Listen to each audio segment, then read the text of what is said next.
Good morning students, welcome to economics class. In previous class we started GDP and welfare. So GDP and welfare means here GDP means we already know about. So gross domestic product means it is the total aggregate final goods and services production in the country within a year or a particular year. So ಒಂದು ವರ್ಷದ ಅವಧಿಯಲ್ಲಿ goods ಮತ್ತು ಸರಕು goods and services ಅನ್ನು ಎಷ್ಟು produce ಮಾಡ್ತೈತಿ within a country as well as the particular time or within a year. So that is called as the gross domestic product. So whether if there is a increase in the GDP, if there is a increase in the GDP, that will affect on welfare or not. So if a country GDP is increasing, that will affect on welfare also or not.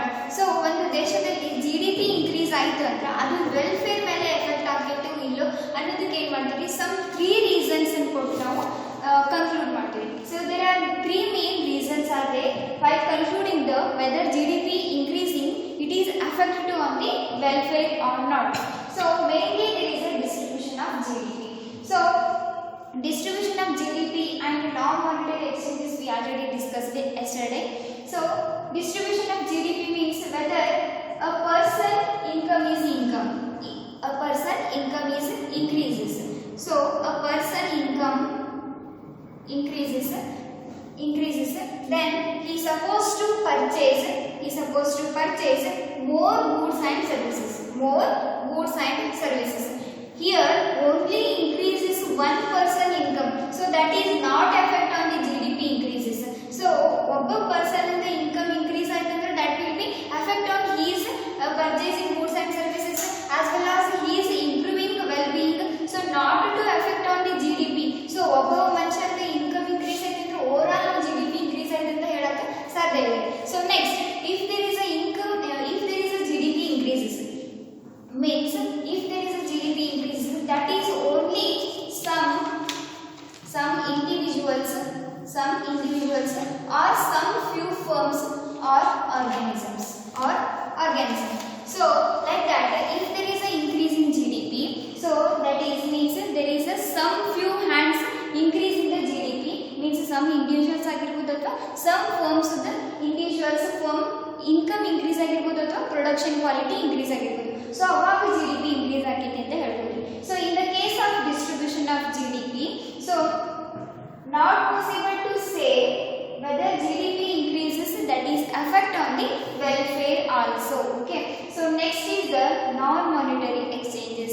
So non-monetary exchanges means in that barter exchange anta barutte. So in many activities in an economy are not possible to evaluate in the monetary terms. Okay. So non-monetary exchange is nothing but in that barter system is coming. Barter system means or barter exchange means here the goods and services exchanging instead of currency.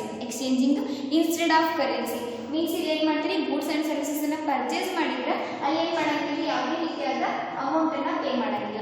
So instead of currency ಏನು ಮಾಡ್ತಾರೆ, against goods and services ಅನ್ನು ಅಲ್ಲಿ ಏನು ಮಾಡ್ತಾರೆ, exchange ಮಾಡ್ತಾರೆ. Amount ಬದಲು ಏನು ಮಾಡ್ತಾರೆ, ಸೊ ಗೂಡ್ಸ್ ಆ್ಯಂಡ್ ಸರ್ವಿಸಸ್ ಬದಲಿ ಗೂಡ್ಸ್ ಆ್ಯಂಡ್ ಸರ್ವಿಸಸ್ ಅನ್ನು ಅಲ್ಲಿ ಎಕ್ಸ್ಚೇಂಜ್ ಮಾಡ್ತಾರೆ. So in this case non-monetary exchange it is not economic activity ಅಂತ ಹೇಳ್ತೀವಿ. Why? Because there is no monetary exchanges. So ಇಲ್ಲಿ ಯಾವುದೇ ರೀತಿಯಾದ ಮಾನಿಟರಿ ಅಂದ್ರೆ ಅಮೌಂಟ್ ಎಕ್ಸ್ಚೇಂಜ್ ಆಗತ್ತಿಲ್ರಿ, ಕರೆನ್ಸಿ ಎಕ್ಸ್ಚೇಂಜ್ ಆಗತ್ತಿಲ್ಲ. So that's why we say here in non-monetary exchanges it is not considered in the economic activity as well as it is not possible to increase in the GDP also. Why? Because here not exchanging any currency, that's why here non-monetary exchange is not including in the GDP. So ಇದನ್ನು ನಾವು GDP ಅಲ್ಲಿ increase ಮಾಡಕ ಅಥವಾ conclude ಮಾಡ್ಕೊಳ್ಳಂಗಿಲ್ಲ ಅಂತ ಹೇಳ್ತೀವಿ. So in this case hence GDP, this is the case underestimation of GDP ಅಂತ ಹೇಳ್ತೀವಿ. Means non-monetary exchange ಮಾಡೋದ್ರಿಂದ ಏನಾಗ್ತದೆ, GDP ಏನಾಗ್ತದೆ, ಫಾಲ್ ಆಗುತ್ತೆ, ಡಿಕ್ರೀಸ್ ಆಗುತ್ತೆ. So why? Because here monetary exchange ಆಗತ್ತಿಲ್ಲ, so GDP fall ಆಗುತ್ತೆ. That's why it is ಏನಂತೀವಿ, non-monetary exchange is the underestimation of GDP ಅಂತ ಹೇಳ್ತೀವಿ. So it is also not possible to increase in the GDP as well as the welfare ಅಂತ ಹೇಳ್ತೀವಿ. So next third is the externalities. So externalities is nothing but it is refers to the benefit or harms. It refers to the benefits or harms to the people or an individuals causes to another for which they are not or penalized. So here one firm is there. So that firm is producing a oil refinery. So one firm adalli oil refinery firm. So it is refining the oil. So oil refine ಮಾಡುತ್ತೆ, oil production ಮಾಡುತ್ತೆ. So crude oil ಏನು ಮಾಡುತ್ತೆ, oil ಆಗಿ ಅದೇನು ಮಾಡುತ್ತೆ, refine ಮಾಡುತ್ತೆ. So next oil refinery ಆದಂತ waste water ಅನ್ನು ಏನು ಮಾಡುತ್ತೆ, river ಗೆ ಬಿಡುತ್ತೆ. ಓಕೆ, ಸೊ ಅಲ್ಲಿ ಏನೈತಿ, river pollution ಆಯ್ತು ಅಥವಾ water pollution ಐತಿ. So that will be affect on some people who uses this water. Okay, so next it is also harmful to the water organisms, like it also kills the fishes. So it ಏನಾಗುತ್ತೆ, fishes ಮೇಲೆ ಅಥವಾ water organisms ಮೇಲೆ ಇದು effect ಆಗುತ್ತೆ. So it is called as the negative externalities ಅಂತ ಹೇಳ್ತೀವಿ. So here in the case of externalities there is a mainly two types are there. First one is the negative externalities, second is the positive externalities. So positive externalities is nothing but which causes the positive effect on the people. So negative externalities nothing but ಅಲ್ಲಿ ಏನಾಗುತ್ತೆ, negative harms ಆಗ್ತವೆ. So ಅಲ್ಲಿ ಏನಾಗುತ್ತೆ, benefits ಅಂದ್ರೆ positive externalities ಆಯ್ತು. So harms ಅಂದ್ರೆ ಏನಾಯ್ತು, ಇಲ್ಲಿ negative externalities ಗೆ ಆಯ್ತು. So ಯಾವುದೇ ಒಂದು ಫರ್ಮ್ ಗೂಡ್ಸ್ ಅಂಡ್ ಸರ್ವಿಸಸ್ ಅನ್ನು ಪ್ರೊಡ್ಯೂಸ್ ಮಾಡುತ್ತೆ ಅಂದ್ರೆ ಸೊ ಅಲ್ಲಿ ಏನಾಗುತ್ತೆ, ಆಲ್ಮೋಸ್ಟ್ ಆಲ್ ವೇಸ್ಟ್ ಕೂಡ ಪ್ರೊಡ್ಯೂಸ್ ಆಗುತ್ತೆ. ಸೊ ಆ ವೇಸ್ಟ್ ಏನಾಗುತ್ತೆ, ಅದರ್ ಪೀಪಲ್ ಮೇಲೆ ಅದು ಎಫೆಕ್ಟ್ ಆಗುತ್ತೆ. So it is the harmful ಅಂತ ಹೇಳ್ತೀವಿ. So it is one example for the harmful externalities or negative externalities ಅಂತ ಹೇಳ್ತೀವಿ. So means here it is a oil refinery company is refining the oil and waste of the water is going to ರಿವರಿಗೆ ಹೋಗುತ್ತೆ. So ಅದೇನಾಗುತ್ತೆ, ಅವಾಗ water pollution ಆಗುತ್ತೆ. So this water harms to the or kills the fishes as well as it is harmful to the people who uses this water.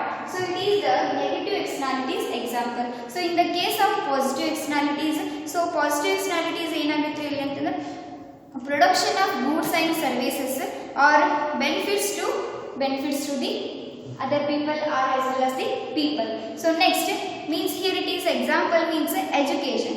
So education ಏನಾಗುತ್ತೆ, ಇಲ್ಲಿ benefits to the people, it is not a harmful to the people. Okay, so education is the benefits directly benefits to the society as well as a whole individual or whole people anta ಹೇಳ್ತೀವಿ. So this is the concept regarding to the GDP and welfare anta ಹೇಳ್ತೀವಿ. So if the GDP increasing, that is not affected to the overall increase in the welfare anta ಹೇಳ್ತೀವಿ. So in this case GDP considers only or GDP concentrate or considers only on output of the production. So ಏನು ಮಾಡ್ತೀವಿ, GDP goods and services production ಮೇಲೆ concentration ಜಾಸ್ತಿ ಮಾಡುತ್ತೆ. So that's why here we say like GDP, if there is a increase in the GDP, that is not overall effect on the welfare. So GDP increase ಆದ್ರೆ ನಾವು welfare ಕೂಡ increase ಆಗ್ತೈತಿ ಅಂತ ಹೇಳಕ್ಕೆ ಸಾಧ್ಯ ಇದೆ. By giving three reasons: distribution of GDP, non-monetary exchange as well as the externalities. In that externalities there is a negative externality and a positive externalities. So today class we discuss about the GDP and welfare. This is the last concept related to the national income accounting. So in this chapter overall we studied about the firms employed, supplied, households. Means ನಾವು ಇಲ್ಲಿ ಏನು ಕಲಿತೀವಿ, circular flow of the income ಕಲಿತೀವಿ. In that circular flow of income we studied about only two sectors of economy, like household sector and firms. So in this case households is providing the four factors of production to the firms and the firm is providing the four factors of payment to the households. So and also firm providing the or producing the goods and services to the households. So households purchasing the goods and services from the firms. So this is the circular flow of the income. So why we called it as a circular flow, means it is a continuous form. So ಇದು ಏನಾಗುತ್ತೆ, continuous ಆಗಿ rotate ಆಗ್ತಾನೆ ಇರುತ್ತೆ. Firm ಮತ್ತು house holds producing the goods and services and production of the payments as well as the production of services. So next we also studied in this chapter. So there is a mainly three methods to calculate the national income accounting. So in that first one is the product or value added method. So second is the expenditure method and last one is the income method. So in this chapter we studied like aggregates income. So in that GNP, GDP, NNP. So we calculate GDP, GNP, NNP, GDP, GNP and NNP. So ನಾವು ಏನು ಮಾಡ್ತೀವಿ ಇಲ್ಲಿ GDP ಆಗಿರಬಹುದು, GNP ಆಗಿರಬಹುದು ಅಥವಾ NNP ಏನು ಮಾಡ್ತೀವಿ at factor cost or market price ಗೆ evaluate ಮಾಡ್ತೀವಿ. So next we also studied about the what is personal income. Personal income ಅನ್ನು ಏನು ಮಾಡ್ತೀವಿ national income ಒಳಗ undistributed profit ಅನ್ನು ಪ್ಲೇಸ್ ಮಾಡ್ತೀವಿ. So undistributed profit is nothing but four factors of production not paying the payment. So four factors of payment ಏನು ಮಾಡಿದ್ರಿ payment ಮಾಡಲಾರ್ದನೆ ಏನು ಮಾಡೋದು ಅದನ್ನ ಪೇಮೆಂಟ್ ಮಾಡಲಿಲ್ಲ ಅನ್ನೋದಕ್ಕೆ ಏನಂತೀವಿ undistributed profit ಅನ್ನು ನ್ಯಾಷನಲ್ ಇನ್ಕಮ್ ಒಳಗೆ ಲೆಸ್ ಮಾಡಿದಾಗ ನಮಗೆ ಏನು ಸಿಗುತ್ತೆ personal income ಸಿಗುತ್ತೆ. So also we studied about personal disposable income. So these are the some macroeconomic identities as well as the income aggregates ಅಂತ ಹೇಳ್ತೀವಿ. So also we studied about the GDP and welfare. In the next class we will study about the money and banking third chapter. Thank you.